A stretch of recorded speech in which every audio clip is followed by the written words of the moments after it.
નમસ્કાર મિત્રો, દેશ અને દુનિયાના સૌથી મોટા સમાચારમાં આપનું સ્વાગત છે। તો આજના તાજા સમાચાર મેળવવા માટે વિડીયોને અંત સુધી જોતા રહો અને આવા જ દરરોજના સમાચાર સૌથી પહેલા મેળવવા માટે આ ચેનલને સબસ્ક્રાઇબ કરવાનું ના ભૂલતા। તો મિત્રો આજના પ્રથમ સમાચાર વિશે વાત કરીએ તો 2 વર્ષ પછી હવે ઘટી શકે પેટ્રોલ ડીઝલના ભાવ। સૌથી મોટી જાહેરાત કરવામાં આવી છે તેની વચ્ચે 2026ની શરૂઆત થઈ ગઈ છે, થોડા દિવસો પણ વીતી ગયા છે, ત્યારે હવે 2026માં સૌથી મોટી ભેટ મળી શકે ગુજરાત અને ભારતવાસીઓ માટે। પેટ્રોલ અને ડીઝલના ભાવો જે છે તેની અંદર મોટો ઘટાડો થઈ શકે તેને લઈને સૌથી મોટા સમાચાર આવી રહ્યા છે। મિત્રો તમને જણાવીએ કે છેલ્લે જ્યારે પેટ્રોલ ડીઝલના ભાવ ઘટ્યા હતા તેને હવે અંદાજિત 2 વર્ષ પૂરા થઈ ગયા છે, કારણ કે 2024માં સરકારે પેટ્રોલ ડીઝલના ભાવ ઘટાડ્યા હતા। ત્યાર પછી મિત્રો મોદી સરકાર જે છે તે ત્રીજી વખત ચૂંટાઈને જીતી પણ ગઈ અને 2 વર્ષ થઈ ગયા છે, હજુ પણ પેટ્રોલ ડીઝલના ભાવ ઘટ્યા નથી। એટલે કે છેલ્લી વાર જ્યારે પેટ્રોલ ડીઝલના ભાવ ઘટ્યા હતા ત્યારે 2024માં ઘટ્યા હતા, ત્યાર પછી 2026 હવે આવી ગયું છે, 2 વર્ષ થઈ ગયા છે, હજુ સુધી સરકારે પેટ્રોલ અને ડીઝલના ભાવમાં કોઈ બદલાવ કર્યો નથી। પરંતુ હવે જે છે તે 2 વર્ષ પછી 2026ની અંદર ઘટી શકે પેટ્રોલ ડીઝલના ભાવ, કારણ કે મોટા જે સમાચારો આવી રહ્યા છે તેના આધારે SBI રિસર્ચના તાજેતરના વિશ્લેષણ મુજબ 2026માં આંતરરાષ્ટ્રીય બજારમાં કાચા ક્રૂડ ઓઇલની કિંમતોમાં મોટો ઘટાડો જોવા મળી શકે।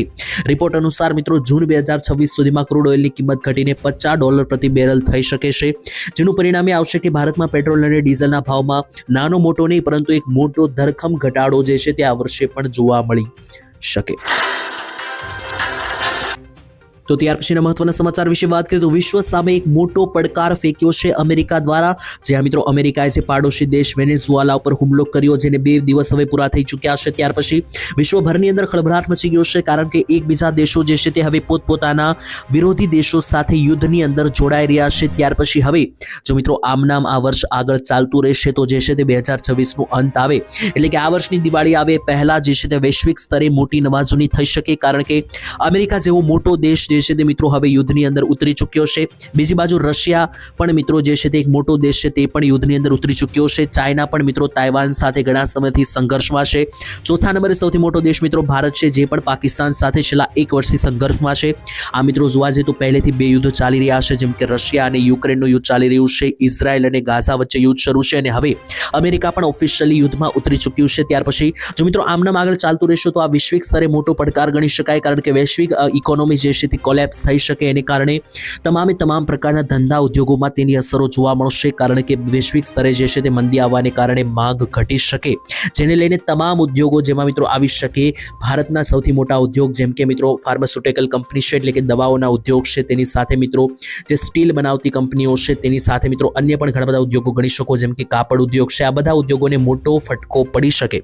અને આટલું જ નહીં, ભારત જો મિત્રો ઓફિશિયલી આ યુદ્ધની વચ્ચે ભારતની અંદર પણ કોઈ મિત્રો જો પાકિસ્તાન સાથે અથવા અન્ય કોઈ દેશ સાથે યુદ્ધ થાય છે તો એના બીજા પણ કેટલાક પરિણામો આવી શકે, કારણ કે અવારનવાર પાકિસ્તાન ભારતને ધમકી પણ આપી રહ્યું છે, અને ગયા વર્ષે જ્યારે ઓપરેશન સિંદૂર જાહેર થયું હતું ત્યાર પછી ભારત અને પાકિસ્તાન વચ્ચેના સંબંધો લગાતાર બગડી રહ્યા છે। અત્યારે ગમે તે થઈ શકે તેવી પરિસ્થિતિનું નિર્માણ હવે થયું છે। ત્યાર પછીના મહત્વના સમાચાર વિશે વાત કરીએ તો ખેડૂતોની યોજનામાં મળશે મફત મોબાઈલ, પરંતુ ઘણા બધા ખેડૂતોએ ફરિયાદ નોંધાવી કે મફત મોબાઈલ મળ્યા નથી।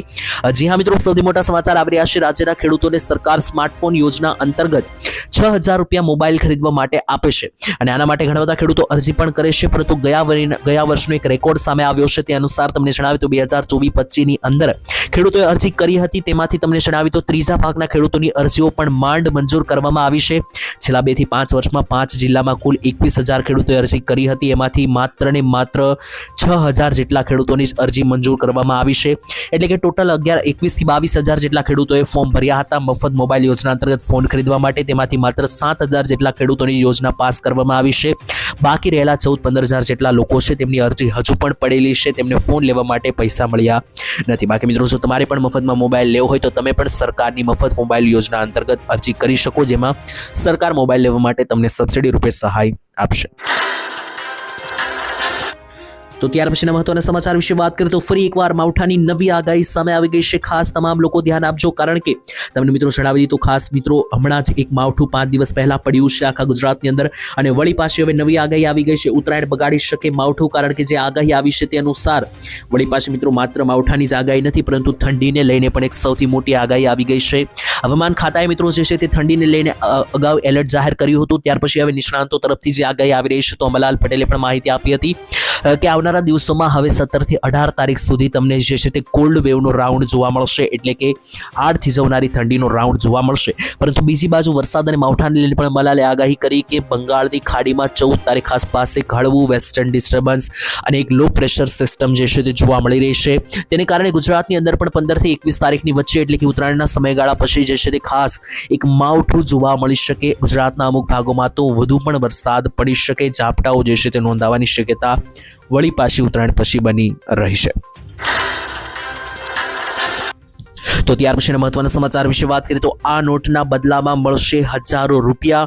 જે આ મિત્રો તમને જણાવી દીધું, આજે જે છે તે ઘણી બધી નોટો અને સિક્કાઓ એવા છે કે જે ખૂબ જ જૂના થઈ ચૂક્યા છે અને આ નોટો અને સિક્કા હજુ પણ ઘણા બધા લોકો પાસે હોય છે. જેમ કે દાખલા તરીકે ઉદાહરણ તરીકે તમને સમજાવું તો મિત્રો જૂના 1-2 રૂપિયાના સિક્કા થઈ ગયા, 50 પૈસા 25 પૈસાના સિક્કા થઈ ચૂક્યા.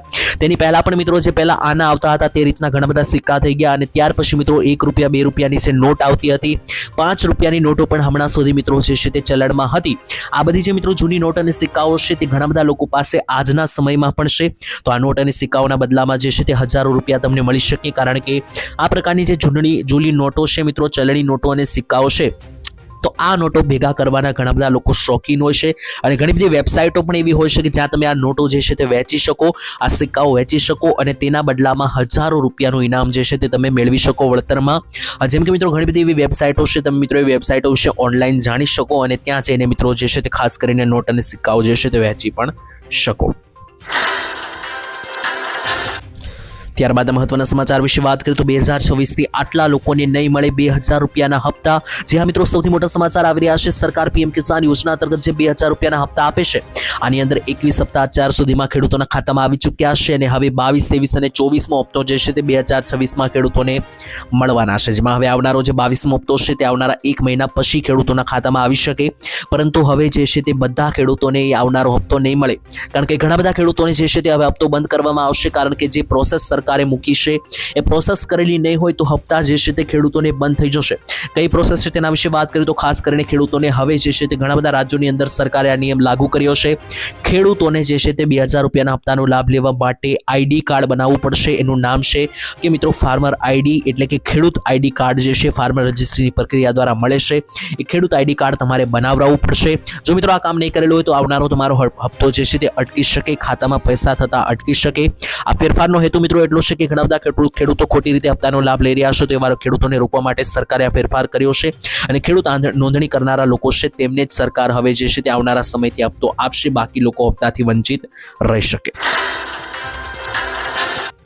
તો ત્યાર પછીના સૌથી મોટા સમાચાર વિશે વાત કરીએ તો બાળકોને ભગવદ્ ગીતા જે છે તે હવે શાળાઓમાં ભણાવવામાં આવશે.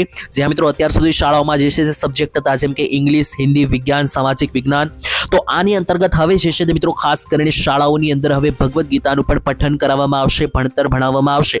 જેને લઈને મિત્રો તમને જણાવ્યું તો ગુજરાતમાં રાષ્ટ્રીય શિક્ષણ નીતિ અંતર્ગત ધોરણ 6 થી 12માં શ્રીમદ ભગવદ્ ગીતા ભણાવવાની ભલામણ કરાયા બાદ ભણાવવાનો રાજ્ય સરકાર દ્વારા નિર્ણય લેવામાં આવ્યો છે. તે અંતર્ગત અગાઉ મિત્રો રાજ્યના શિક્ષણ વિભાગ દ્વારા 1 થી લઈને 2 ધોરણની અંદર અંગ્રેજીના દાખલ કરવાનો નિર્ણય લીધો હતો. ત્યાર પછી હવે ગુજરાતી ઉપરાંત અંગ્રેજી માધ્યમને પણ મહત્વ આપવામાં આવી રહ્યું છે.